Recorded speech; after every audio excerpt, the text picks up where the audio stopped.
नमस्कार दोस्तों, बहुत बहुत स्वागत है आप सबका एक बार फिर से हमारे YouTube चैनल जिसका नाम है एस्ट्रो नॉलेज में। दोस्तों, आज के इस वीडियो में हम एक 60 वर्ष युवक की कुंडली का विश्लेषण करने वाले हैं, जिन्होंने मुझे अपने बर्थ डिटेल्स शेयर किए हैं और एस्ट्रोलॉजी के माध्यम से ये अपने जीवन से जुड़े हुए कुछ महत्वपूर्ण प्रश्नों के उत्तर जानना चाहते हैं। तो निश्चित ही आज इस वीडियो में मैं इनके द्वारा पूछे गए सभी प्रश्नों का उत्तर दूंगा और साथ ही साथ इनकी कुंडली का पूर्ण विश्लेषण भी करूंगा। दोस्तों, इस विश्लेषण को शुरू करने से पहले हर बार की तरह आप सबसे निवेदन है कि यदि अभी तक आपने हमारे YouTube चैनल एस्ट्रो नॉलेज को सब्सक्राइब नहीं किया है, तो आप प्लीज इसे सब्सक्राइब कर दें और बेल आइकन को दबाना ना भूलें। साथ ही साथ दोस्तों, यदि आप सभी इसी प्रकार अपनी कुंडली का विश्लेषण करवाना चाहते हैं या फिर मुझसे संपर्क करना चाहते हैं, तो स्क्रीन पर फ्लैश हो रहे व्हाट्सएप नंबर के ऊपर आप मुझसे संपर्क कर सकते हैं और ज्यादा जानकारी के लिए आप नीचे डिस्क्रिप्शन बॉक्स को भी चेक कर सकते हैं। चलिए वापस आते हैं इस विश्लेषण के वीडियो के ऊपर और सबसे पहले मैं आप सबों के समक्ष इनके द्वारा पूछे गए प्रश्नों को रख देता हूं। इन्होंने पूछे हैं कि नौकरी के अभी करीब 3 वर्ष बचे हुए हैं, अपना घर कब हो पाएगा, होगा भी या फिर नहीं। घर होगा तो कहां होगा, अर्बन एरिया में होगा या फिर लोकल जगहों में होगा। बेटी की शादी कब तक हो पाएगी और साथ ही साथ कहते हैं कि बेटा गवर्नमेंट नौकरी कर पाएगा या फिर प्राइवेट नौकरी करनी पड़ेगी। फ्यूचर में मेरा और मेरी वाइफ का स्वास्थ्य कैसा रहेगा, ओल्ड एज मेरा कैसा बीतने वाला है, आने वाले समय में पैसा और प्रॉपर्टी की कंडीशन कैसी रहने वाली है, और आखिरी में कहते हैं कि मुझे पैतृक संपत्ति मिल पाएगी अथवा नहीं, यदि मिलेगी तो उसके चांसेस कब बन रहे हैं, उसके योग कब है। चलिए, ये कुछ प्रश्न हैं इनके, सीधे इनके लग्न कुंडली की तरफ चलते हैं जो कि हमारे समक्ष, और इनकी लग्न कुंडली प्रारंभ होती है 7 नंबर से। 7 नंबर यानी कि तुला लग्न की कुंडली बन जाती है और चंद्रमा देखे तो यहाँ पर कर्क राशि में जाकर के बैठे हुए हैं। तो इस जातक की कुंडली बनती है तुला लग्न और कर्क राशि की। तुला लग्न यानी कि शुक्र के द्वारा अधिपत्य किया जाने वाला लग्न। ऐसे लोग देखने में जो है, इनके स्वभाव की बात करें तो बहुत ही अच्छे स्वभाव के होते हैं, सौम्य स्वभाव के होते हैं। और सबसे अच्छी क्वालिटी जो होती है इनके अंदर, कई बार बताया कि जीवन में सामंजस्य बिठाकर चलने की एक अद्भुत क्वालिटी इनके अंदर देखी गई है। किसी भी परिस्थिति में जो है सामंजस्य बिठा करके चलना जानते हैं। शुक्र का लग्न बनता है तो कहीं ना कहीं ऐश्वर्य वगैरह के प्रति जीवन में जो है एक आकर्षण बना रहता है। कला वगैरह से भी कई बार देखा गया कि कला प्रेमी होते हैं ये, और इस क्षेत्र में यदि आगे बढ़े तो आमतौर पर बहुत सफलता भी देखने को मिलती है। लग्न के ऊपर चले, 18 डिग्री का लग्न है, लग्न काफी बलवान है, जबरदस्त स्थिति में लग्न है। और लग्नेश को देखे तो उठ करके द्वितीय भाव में बैठा हुआ है। लग्नेश शुक्र बनते हैं इस कुंडली में, उठ करके द्वितीय भाव में बैठे हुए हैं और धन योग बना रहे हैं। लग्नेश ही उठ करके धन भाव में बैठ गया तो ये धन योग बन रहा है। ऐसा व्यक्ति अपनी मेहनत से, क्योंकि शुक्र यहाँ पर शरीर भाव के स्वामी ग्रह है, तो अपनी मेहनत से जीवन में धन अर्जित करता है, पैतृक संपत्ति में जोड़ता है उस धन को, और कहीं ना कहीं उसमें बढ़ोतरी करने वाला होता है। तो जीवन में जो है धन कमाने के लिए ये योग बहुत ही बढ़िया माना जाएगा। शुक्र का द्वितीय भाव में बैठना बहुत बढ़िया है आपके लिए। यहाँ पर गुरु और शुक्र युति बना करके बैठे हुए हैं, हालांकि ये शत्रु हैं आपस में इस कुंडली में, लेकिन जो शुक्र है वो कारक ग्रह बनते हैं, वो लग्नेश और अष्टमेश है। क्योंकि वो लग्नेश है तो उनको अष्टम भाव का कोई दोष नहीं लगेगा। यहाँ पर बैठा हुआ शुक्र जो है आपको, आपकी वाणी को बेहतर करेंगे यहाँ पर बैठे हुए शुक्र जो है, और आपको धन वगैरह में लाभ दे देंगे। 21 डिग्री का है यहाँ पर बैठा हुआ शुक्र, बल इसके पास 50% का होगा, कुमार अवस्था का है ये शुक्र, मंगल की राशि में बैठा है और तात्कालिक मैत्री में बैठा है। अब चूंकि तात्कालिक मैत्री में बैठ गए तो अच्छा परिणाम देने के लिए बाध्य होगा यहाँ पर शुक्रदेव, और आप चाहें तो इसके बल को बढ़ा करके पैतृक संपत्ति वगैरह का लाभ ले सकते हैं और ज्यादा जीवन में धन वगैरह का लाभ उठा सकते हैं। परिवार के साथ अपने संबंधों को और भी बेहतर आप कर सकते हैं। यहाँ पर बैठा हुआ जो शुक्र है उसकी दृष्टि पड़ेगी अष्टम भाव के ऊपर। अष्टम भाव होता है ससुराल पक्ष का, अष्टम भाव होता है आपकी आयु का, अष्टम भाव होता है गंभीर बीमारियों का। इसके ऊपर शुक्र दृष्टि डालेंगे अपने ही घर के ऊपर, ससुराल पक्ष से लाभ, कहीं ना कहीं आपकी आयु की रक्षा करने वाले होंगे, आपको समस्याओं से बचाने वाले होंगे। तो यहाँ पर शुक्र का बैठना, उनकी दृष्टि का देखना, ये सब कुछ आपके लिए बढ़िया है। गुरु के ऊपर चलते हैं। गुरु यहाँ पर 28 डिग्री के साथ बाल अवस्था में विराजमान है, और गुरु भी यहाँ पर तात्कालिक मैत्री में आ जाने की वजह से अति मैत्री हो गई इनकी मंगल के साथ। इस कुंडली में गुरु मारक ग्रह है, कारक कहीं से भी वो नहीं है। गुरु कारक नहीं है कहीं से भी। द्वितीय भाव में गुरु बैठा हुआ है, कारक हो जाते हैं द्वितीय भाव में गुरु। धन वगैरह देने में कोई कमी ये गुरु नहीं करने वाला है आपको। लेकिन इस कुंडली में गुरु कौन है, तो तीसरे भाव और छठे भाव का स्वामी ग्रह, यानी कि तीसरा भाव साहस, पराक्रम, मेहनत, छोटे भाई बहन और छोटी मोटी यात्राओं के भाव के स्वामी ग्रह बनते हैं और अब इस भाव से जाकर के 12 घर पीछे बैठे हुए। तो हो सकता है कि आपको छोटे भाई बहन से, मित्रों से, कम्युनिकेशन वगैरह से बहुत खास लाभ देखने को ना मिले। खूब मेहनत करेंगे तो हो सकता है तो जीवन में आपको धन का लाभ देखने को मिलेगा। एक बात और ध्यान से देखिए, गुरु यहाँ पर जो है मंगल की राशि में है और मंगल जो है वो गुरु की राशि में है। तो दूसरे और तीसरे भाव के बीच में राशि परिवर्तन हो रहा है। देखिए, ये राशि परिवर्तन बहुत शुभ नहीं है, लेकिन इतना जरूर है कि ये मेहनत करेंगे आप तो यहां पर ये आपको धन का लाभ करवा देगा। बैठे बिठाए नहीं, मेहनत करेंगे तो यहां पर ये आपको धन का लाभ करवाते रहेंगे। यहां पर देखा जाए, गुरु की दृष्टि पड़ेगी कुंडली के छठे भाव के ऊपर, अपनी ही राशि को देखेंगे, अपने ही घर को देखेंगे, नौकरी वगैरह में फायदा दे देंगे आपको गुरु, आपके स्वास्थ्य संबंधित लाभ दे देंगे गुरु, शत्रु वगैरह है तो उनके ऊपर विजय दिलवाएगा गुरु आपको। गुरु की दृष्टि पड़ेगी अष्टम भाव के ऊपर, कहीं ना कहीं गुरु शुक्र की युति अष्टम भाव को देख रही है, डायबिटीज वगैरह होने का डर होता है, उसका आपको ध्यान रखना है। पेट संबंधित समस्याएं दे सकता है गुरु, क्योंकि मारक ग्रह है, अति शत्रु शुक्र की राशि को देख रहा है, तो कहीं ना कहीं परेशानी, पेट जनित रोग आपको दे सकता है, कफ संबंधित परेशानी दे सकता है, लिवर वगैरह का ध्यान रखेंगे, खान पान और पाचन तंत्र का ध्यान रखेंगे। गुरु की दृष्टि पड़ेगी दसम भाव के ऊपर, उच्च की दृष्टि पड़ेगी चंद्रमा को, सबसे पहले ये बेहतर कर देंगे, चंद्रमा को बैलेंस कर देंगे। उच्च की दृष्टि पड़ेगी करियर भाव के ऊपर, करियर वगैरह में भी ये गुरु आपको लाभ दिलवाने वाले होंगे। तो स्वास्थ्य का ध्यान रखिए यहां पर बैठ और मेहनत करिए, स्वास्थ्य का ध्यान रखिए, मेहनत करिए, यहां पर बैठा हुआ गुरु आपको बढ़िया परिणाम दे जाएंगे। चलिए आगे बढ़ते हैं, तीसरे भाव की तरफ चलते हैं। तीसरे भाव में 3 ग्रह युति बना करके बैठे हुए, मंगल, शनि और बुध। यहाँ पर काफी हद तक जो है मंगल शनि युति बना लेते हैं तो कई बार मैंने बताया कि जीवन में संघर्ष थोड़ा बढ़ जाता है और ये पराक्रम का भाव है, साहस पराक्रम मेहनत का भाव है। तो यहाँ पर शनि मंगल की युति जीवन में आपको मेहनती भी बनाएगा और आपकी मेहनत को भी, दौड़ भाग को भी थोड़ा बढ़ा देने वाला होगा। मंगल के ऊपर चले तो मंगल इस कुंडली में सप्तमेश है और द्वितीयेश है, यानी कि दोनों ही मारक भावों के स्वामी ग्रह है मंगल, तो मार्केश है मंगल इस कुंडली में, और मारक मंगल जाकर के तीसरे भाव में बैठ गया। तीसरे भाव में मंगल कारक जरूर हो जाते हैं, छोटे भाई का सुख देते हैं जीवन में व्यक्ति को, लेकिन यहां पर बैठा हुआ जो मंगल है चूंकि मारक है तो सर्वश्रेष्ठ परिणाम इस कुंडली में तो वो नहीं देगा। खूब सारी मेहनत करवा सकता है आपको और उस मेहनत से हो सकता है आपको बहुत ज्यादा लाभ देखने को ना मिले, खास करके मंगल की दशा में। और यहाँ पर जो मंगल है इसकी दृष्टियों की बात करें, मंगल की दृष्टि पड़ेगी कुंडली के छठे भाव के ऊपर। स्वास्थ्य का ध्यान रखिए, स्वास्थ्य का ध्यान रखिए। इसके अलावा यहाँ मंगल आपको कॉम्पिटेटिव भी बनाएंगे, मंगल की दृष्टि भाग्य स्थान पर पड़ेगी, भाग्य संबंधित परेशानी खड़ी होने वाली है आपके लिए। और मंगल की दृष्टि पड़ेगी कुंडली के दसम भाव के ऊपर, तो करियर में भी वो उच्च स्थान मंगल की दशा में आपको नहीं मिलने वाला है। क्यों? क्योंकि यहाँ पर मंगल नीच की दृष्टि डालेंगे कुंडली के दसम भाव के ऊपर। यदि मंगल की दशा चलती है तो स्वास्थ्य, भाग्य और करियर से जुड़ी हुई परेशानी देखने को जीवन में मिल सकती है और दौड़ भाग बढ़ जाएगा, उस अनुसार आपको लाभ नहीं मिलेगा।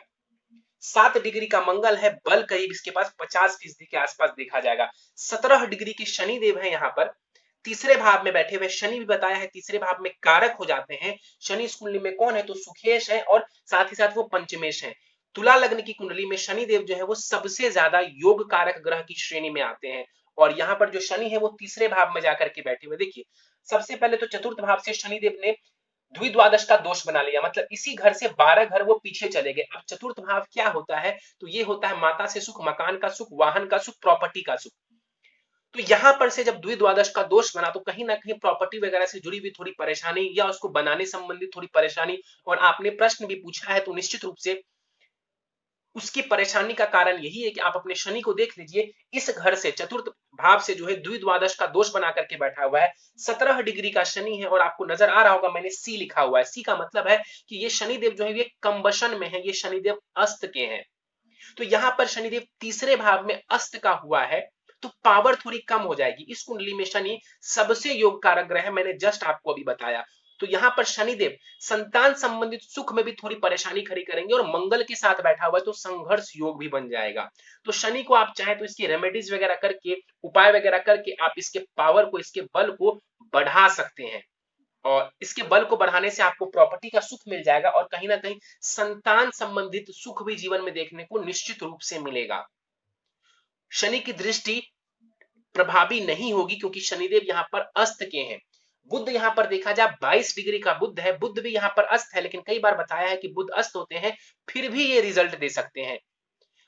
अस्त की अवस्था में भी बुध रिजल्ट दे देगा। इस कुंडली में बुध कौन है, तो बुध इस कुंडली में देखा जाए तो वो भाग्येश है और साथ ही साथ जो है वो द्वादशेष है, यानी कि इस कुंडली में जो है भाग्य भाव के स्वामी ग्रह, विदेश भाव के स्वामी ग्रह, खर्च भाव के, हायर एजुकेशन भाव के स्वामी ग्रह बुध बनते हैं और पराक्रम भाव में जाकर के बैठे हुए हैं।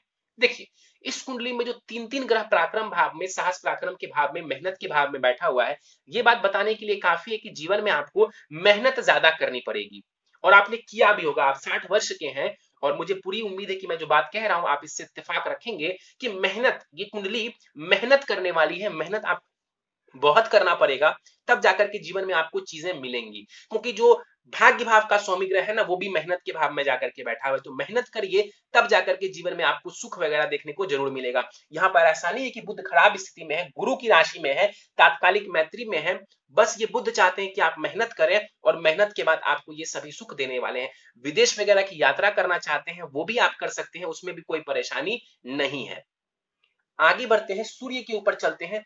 0 डिग्री के सूर्य देव है, चतुर्थ भाव में जाकर के बैठे हुए। इस कुंडली में सूर्य कौन है, एक समग्रह है, लाभेश है सूर्य, ना कारक है सूर्य ना मारक है सूर्य।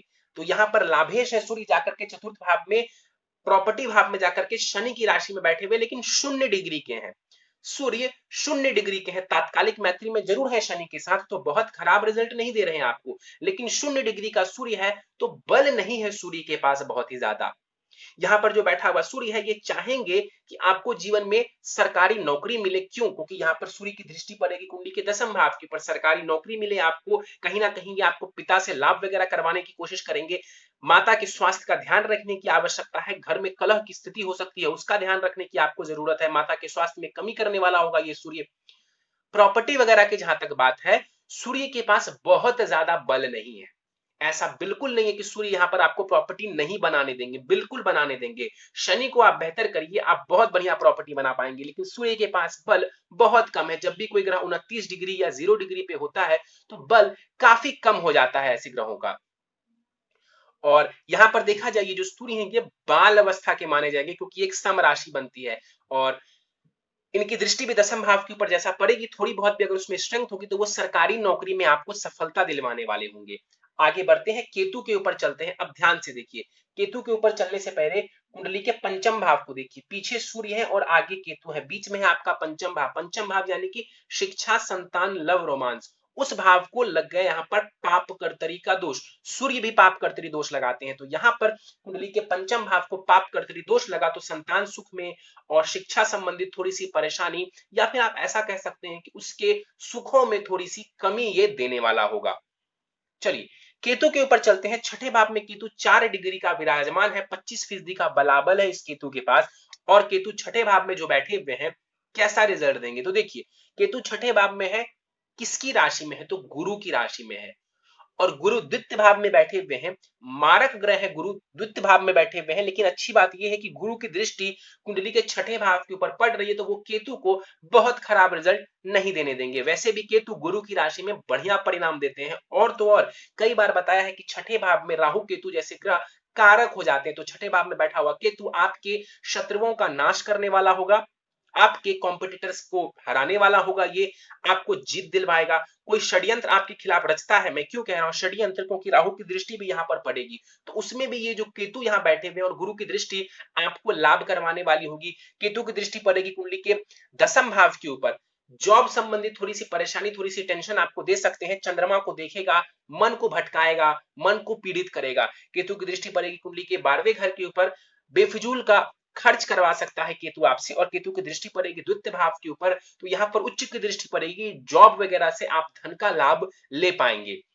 चंद्रमा के ऊपर चलते हैं। 9 डिग्री का चंद्रमा है यहाँ पर, चंद्रमा के पास करीब करीब 50% का बलाबल है, और चंद्रमा यहाँ पर देखा जाए कौन है इस कुंडली में, तो वो इसी घर में बैठे हुए, तो वो कर्मेश है, यानी कि करियर प्रोफेशन हाउस के लॉर्ड बनते हैं चंद्रमा।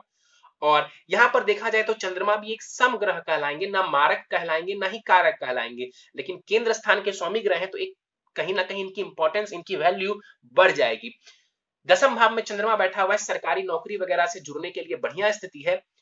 पब्लिक से जुड़ करके कार्य करने में, पब्लिक सेक्टर से जुड़ करके कार्य करने में बढ़िया स्थिति है। यहाँ पर सूर्य चंद्रमा आमने सामने है, पूर्णिमा का योग बन रहा है कुंडली में, बढ़िया है। लेकिन अब देखिए केतु की दृष्टि चंद्रमा पर पड़ रही थी, मैंने बताया कि वो चंद्रमा को थोड़ा पीड़ित करने वाला होगा, फिर भी चल जाता। लेकिन ध्यान से देखिए चंद्रमा कैसा है, तो अकेला बैठा है, चंद्रमा के पीछे कोई नहीं है, चंद्रमा के आगे भी कोई नहीं है। इसे कहते हैं कुंडली में केमद्रम दोष का लग जाना। केमद्रम दोष आपकी कुंडली के दसम भाव में बना हुआ है। आपका जो मन है वो कभी भी शांत नहीं रहेगा, आपका जो मन है वो कहीं ना कहीं अशांत रहेगा, किसी ना किसी बात को लेकर के आपका जो मन है वो विचलित रहेगा। कारण जो भी हो, संतान हो, नौकरी हो, पत्नी हो, ये हो, वो अलग चीज है, लेकिन जो आपका मन है वो कभी भी शांत नहीं रहेगा। उसके पीछे का कारण है कुंडली में चंद्रमा का केमद्रम दोष बनना। गुरु की दृष्टि फिर भी काफी हद तक डैमेज कंट्रोल करेगी, लेकिन ऐसा बिल्कुल आप नहीं कह सकते कि केमद्रम दोष भंग हो जाएगा या उसका कोई प्रभाव नहीं मिलेगा, बिल्कुल उसका प्रभाव मिलेगा। और इस वजह से आपका जो मन है वो शांत नहीं रहेगा। चंद्रमा की दृष्टि पड़ेगी कुंडली के चतुर्थ भाव के ऊपर, और चंद्रमा दृष्टि डाल करके कहीं ना कहीं माता की सुख में वृद्धि करने वाले होंगे। चंद्रमा की दृष्टि कहीं ना कहीं आपको लाभ करवा देगी, जीवन में सुख वगैरह में बढ़ोतरी कर लेगी। लेकिन शनि की राशि बनती है तो चंद्रमा कोई बहुत विशेष तो इस कुंडली में वैसे भी कारक नहीं है। शनि की राशि को देखेंगे तो कोई बहुत जबरदस्त आपको लाभ तो देंगे नहीं, और शनि थोड़े डैमेज्ड हैं, तो शनि को बिना बेहतर किए प्रॉपर्टी वगैरह का सुख और घर में सुख का वातावरण बढ़ाना है तो शनि को बेहतर करिए, अदरवाइज सूर्य और चंद्रमा भी आपको कोई विशेष लाभ नहीं दे पाएंगे, विशेष लाभ नहीं दे पाएंगे। राहु के ऊपर चलते हैं। 4 डिग्री का राहु है, यहाँ पर 12वें घर में विराजमान है। और यहाँ पर जो देखा जाए राहु विदेश भाव में बैठे हुए हैं, बुध की राशि में है राहु, और बुध तीसरे भाव में अस्त का बैठा हुआ है, यानी कि ना वो केंद्र में है ना ही वो त्रिकोण में है। तो यहाँ पर राहु बहुत सर्वश्रेष्ठ परिणाम नहीं दे जाएगा। वैसे भी 12वां राहु अच्छा नहीं माना जाता है। 12वें घर में राहु व्यक्ति को कहीं ना कहीं मेंटली परेशान करता है, कहीं ना कहीं फ्रस्ट्रेशन देता है, व्यक्ति का जो ध्यान है वो भटकता रहता है। एक तो चंद्रमा डैमेज, ऊपर से अब राहु भी 12वें घर में बैठ गए, तो किसी ना किसी बात को लेकर के यहाँ पर बैठा हुआ राहु डर दे सकता है आपको। 4 डिग्री का राहु है, बल इसके पास 25% का है, जैसे कि केतु के पास था। विदेश की यात्राएं करवा सकता है राहु, धन का फिजूल व्यय करवा सकता है यहाँ पर बैठा हुआ राहु, नींद में परेशानी दे सकता है राहु। राहु की दृष्टि पड़ेगी सूर्य के ऊपर। अब देखिए क्यों आपको परेशानी खड़ी हो रही है। चंद्रमा को देखा केतु ने, सूर्य को देखा राहु ने, तो मन भी पीड़ित, आत्मा भी पीड़ित। तो राहु ने यहाँ पर दृष्टि डाली तो थोड़ी सी परेशानी देंगे, घर में कलह की स्थिति दे देंगे। प्रॉपर्टी वगैरह बनाना चाहते हैं उसमें कोई परेशानी नहीं देगा राहु, लेकिन हाँ लीगल परेशानी हो सकती है। तो जब भी आप प्रॉपर्टी बनाएं तो लीगल पेपर्स को बड़े ध्यान से पढ़ें, बड़े ध्यान से कार्य करें, अदरवाइज थोड़ी परेशानी आ सकती है। राहु की दृष्टि पड़ेगी कुंडली के छठे भाव के ऊपर। स्वास्थ्य का ध्यान रखिए, और कहीं ना कहीं छिपे हुए शत्रु आपके जीवन में हो सकते हैं। राहु की दृष्टि पड़ेगी अष्टम भाव के ऊपर, उच्च की दृष्टि पड़ेगी तो कहीं ना कहीं हो सकता है तो राहु की दशांत दशा में अचानक से ये धन का लाभ आपको करवाते रहे या करवा दें विशेष रूप से। चलिए, तो ये था आपकी कुंडली में ग्रहों का विश्लेषण। सीधे चलते हैं आपके दशाओं के ऊपर। आपको अभी चंद्रमा ग्रह की महादशा चल रही है, जो कि 20 जनवरी 2020 से प्रारंभ हुई है और ये चलेगा आपको 20 जनवरी 2030 तक। तो अभी अभी आपको चंद्रमा की दशा प्रारंभ हुई है, जो कि करीब करीब 9.5 वर्षों तक अभी आपको रहने वाली है। चंद्रमा की महादशा में फिलहाल आपको चंद्रमा की ही अंतरदशा चल रही है, और 20 नवंबर 2020 तक जो है चंद्रमा की महादशा में चंद्रमा की ही अंतरदशा चल रही है। तो इस समय आपका जो मन है वो थोड़ा परेशान रहने वाला है। नवंबर के बाद की जो स्थिति है उसके बाद आपको थोड़ा बहुत लाभ दिसंबर से मिलना स्टार्ट हो जाएगा। सीधे प्रश्नों पर चलते हैं। नौकरी के 3 वर्ष बचे हुए हैं, अपना घर कब हो पाएगा, होगा कि नहीं। गोचर को देखूं तो मैं आपको बता सकता हूं कि अभी जो है 24 जनवरी 2020 से आपके घर लेने का योग बना हुआ है। शनि का गोचर मकर राशि से हो रहा है, तो आने वाले 2 सवा 2 वर्षों में आप निश्चित रूप से कोई बड़ा कदम उठाइए और अपना घर ले लीजिए। अच्छा समय है। नवंबर के बाद योग और भी अच्छे हो जाएंगे। वैसे भी इस समय जो पूरी दुनिया में स्थिति है, तो नवंबर वगैरह से पहले जो है ये बहुत इसमें कुछ फायदा दिखने को नहीं मिलेगा। तो कहीं ना कहीं आप नवंबर वगैरह से ट्राई करिए, आपको इसमें लाभ मिल जाएगा। इसके बाद आपने पूछा है घर कब होगा। आप प्रयास करिए, समय आ चुका है, अब बहुत ज्यादा इंतजार करने की जरूरत नहीं है। समय आपका आ चुका है। होगा कि नहीं होगा, मेरे हिसाब से यदि आप शनि को थोड़ा बेहतर कर लें, जो उपाय मैं आपको आखिर में देने वाला हूं वो आप करते चले जाएं, निश्चित रूप से घर हो जाएगा। इसके चांसेस ज्यादा है। घर कहां पर होगा, अर्बन एरिया में होगा या फिर लोकल एरिया में होगा। देखिए ऐसा बता पाना तो थोड़ा मुश्किल है, लेकिन फिर भी मुझे लगता है कि लोकल एरिया में होने के चांसेस थोड़े से ज्यादा है, लेकिन मैं गारंटी के रूप में इस बात को आपको नहीं कह सकता। इसके बाद आपने पूछा है कि बेटी की शादी कब तक होगी। देखिए ये आपकी कुंडली से नहीं बताया जा सकता है। आपकी कुंडली से बताना ये अंधेरे में तीर मारने जैसा होगा। बेटा गवर्नमेंट जॉब कर पाएगा या फिर प्राइवेट, नहीं, ये भी बात मैं आपको नहीं बताऊंगा, लेकिन इतना जरूर है कि संतान सुख जो है ना वो शनि आपको देने वाला है, और शनि डाउन है आपकी कुंडली में, खराब नहीं है, उसकी पावर कम हो गई है। शनि देव की पावर इस कुंडली में थोड़ी कम हो गई है, तो संतान संबंधित अगर परेशानी हो जीवन में तो कहीं ना कहीं शनि को थोड़ा बेहतर करेंगे तो उनको भी थोड़ा बहुत लाभ मिल जाएगा। हालांकि उनकी अपनी कुंडली कैसी है वो ज्यादा मायने रखती है, लेकिन यदि आपको संतान संबंधित सुखों में वृद्धि करनी है तो शनि को बेहतर करिए। संतान, मकान, इन सबके सुखों में आपकी वृद्धि होने वाली है। फ्यूचर में मेरा और मेरी वाइफ का स्वास्थ्य कैसा रहेगा, आपकी स्वास्थ्य की जहां तक बात है, आपका स्वास्थ्य बढ़िया रहने वाला है। फिलहाल कोई परेशानी मुझे ऐसी नजर नहीं आ रही है। हाँ, जब मंगल की दशा प्रारंभ हो गई करीब 2030 वगैरह में, वो मारक ग्रह है, मैंने थोड़ी देर पहले आपको बताया था, तो उस दौरान स्वास्थ्य का विशेष आपको ख्याल रखने की जरूरत पड़ेगी। फिलहाल जो है बहुत ज्यादा परेशान होने की आवश्यकता स्वास्थ्य को लेकर के नहीं दिखती है। पत्नी के स्वास्थ्य की जहां तक बात है, मंगल सप्तमेश है और जाकर के कुंडली के तीसरे भाव में बैठे हुए शनि के साथ विराजमान है। थोड़ा सा ध्यान रखने की आवश्यकता है, बहुत ज्यादा परेशान होने जैसी स्थिति मुझे नजर नहीं आती है। आपका शुक्र भी बढ़िया नजर आ रहा है, तो पत्नी का स्वास्थ्य वगैरह आपकी कुंडली के हिसाब से जहां तक देखा जाए तो अच्छा ही नजर आ रहा है। उनकी कुंडली से 100% बताया जा सकता है, लेकिन आपकी कुंडली से पत्नी के बारे में काफी इंडिकेशंस मिल रहे हैं, उसमें योग बहुत ज्यादा खराब नजर नहीं आ रहा। इसके बाद इन्होंने पूछा है ओल्ड एज मेरा कैसा बीतने वाला है। देखिए, ओल्ड एज की जहां तक बात करें, सबसे पहले तो आपकी आयु बढ़िया है, शुक्र की दृष्टि आयु भाव के ऊपर पड़ रही है, लग्नेश भी अच्छी स्थिति में है, लग्न भी बढ़िया है, और केंद्र में भी सूर्य और चंद्रमा है, तो स्थिति ठीक है। ओल्ड एज की जहां तक बात है, चंद्रमा की दशा बढ़िया जाने वाली है। उसके बाद जो मंगल और उसके बाद फिर राहु की जो दशा चलेगी, उस दौरान आपको अपने स्वास्थ्य का ध्यान रखने की आवश्यकता है। मंगल की दशा में हो सकता है तो स्वास्थ्य में थोड़ी गिरावट आए, राहु की दशा में हो सकता है धन वगैरह का खर्च हो, मानसिक परेशानी हो, उसका ध्यान रखने की आपको आवश्यकता है। लेकिन परेशान नहीं होना है आपको, जो उपाय देने वाला हूं उन उपायों को करते रहेंगे, लाभ मिल जाएगा। आने वाले समय में पैसा और प्रॉपर्टी का कंडीशन कैसा रहने वाला है, बढ़िया रहने वाला है। कुंडली में धन योग है, और कुछ जो परेशानियां हैं उसको दूर कर लेंगे। एक दो जो ग्रह वीक पड़ रहे हैं उनको बेहतर कर लेंगे। कोई मेजर दोष इस कुंडली में नहीं है। हाँ, चंद्रमा जरूर आपको मानसिक फ्रस्ट्रेशन दे रहा है, लेकिन उसके अलावा कोई मेजर दोष नहीं है इस कुंडली में, तो कुछ स्थितियों को बेहतर करके, पावर करके आप लाभ उठा सकते हैं। तो आने वाला समय बढ़िया है। प्रॉपर्टी लेना चाहते हैं, समय आ चुका है, अब वेट नहीं करना है, आप नवंबर से लग जाइए कि आपको प्रॉपर्टी लेनी ही लेनी है। इसके बाद इन्होंने पूछा है क्या मुझे पैतृक संपत्ति मिलने के योग है, यदि है तो उसके चांसेस कब है। उसके चांसेस भी कहीं ना कहीं नवंबर 2020 से 20 नवंबर 2020 के बाद से बनते हुए नजर आ रहे हैं। आप उसमें भी प्रयास करिए। मुझे लगता है कि उपाय जो मैं आपको बताने वाला हूं उन उपायों को करेंगे तो उसमें भी आपको लाभ देखने को मिल जाएगा। चलिए, तो ये था आपकी कुंडली में ग्रहों का विश्लेषण, आपके प्रश्नों का उत्तर। उपाय पर जाने से पहले जो है, आपकी नवमांश कुंडली काफी कुछ कह रही है, उसको देखते हैं। गुरु बेहतर हो रहे हैं नवमांश कुंडली में, अच्छी बात है, लग्न में आकर के विराजमान है। लेकिन जो सप्तम भाव है ना, आपकी नवमांश कुंडली का जो सप्तम भाव है, वहां शनि और चंद्रमा युति बना करके बैठे हुए हैं, विष दोष बना हुआ है। तो वहां पर भी जो चंद्रमा है वो डैमेज हो गए, क्योंकि शनि के साथ बैठ गए, तो आपका मन शांत नहीं रहने वाला है, एक पॉइंट। दूसरा, शनि चंद्रमा वहां सप्तम भाव में बैठा हुआ, यानी पत्नी का स्वास्थ्य और पत्नी के साथ संबंध डैमेज हो सकते हैं। खास करके पत्नी का स्वास्थ्य, जब भी शनि चंद्रमा की युति होती है सप्तम भाव वगैरह में, पत्नी के स्वास्थ्य को ये खराब करता है। तो पत्नी के स्वास्थ्य का ध्यान रखने की आवश्यकता है, क्योंकि आपकी कुंडली के सप्तम भाव में, नवमांश कुंडली के सप्तम भाव में विष दोष बना हुआ है। इसके अलावा ज्यादातर ग्रहों की स्थिति बढ़िया नजर आ रही है, और वो आपको लाभ करवाने वाले हैं। तो नवमांश कुंडली में जो वीक पॉइंट बनता है वो है आपका चंद्रमा और पत्नी का स्वास्थ्य। चलिए, सीधे उपाय के ऊपर चलते हैं। हर सोमवार शिवलिंग के ऊपर जल दूध से आपको अभिषेक करना है। नित्य ओम सोम सोमाय नमः, चंद्रमा का मंत्र है ये, ओम सोम सोमाय नमः। इसका नित्य समय हो तो 3 माला जाप करें, नहीं तो 1 माला जाप आपको हर दिन करना है।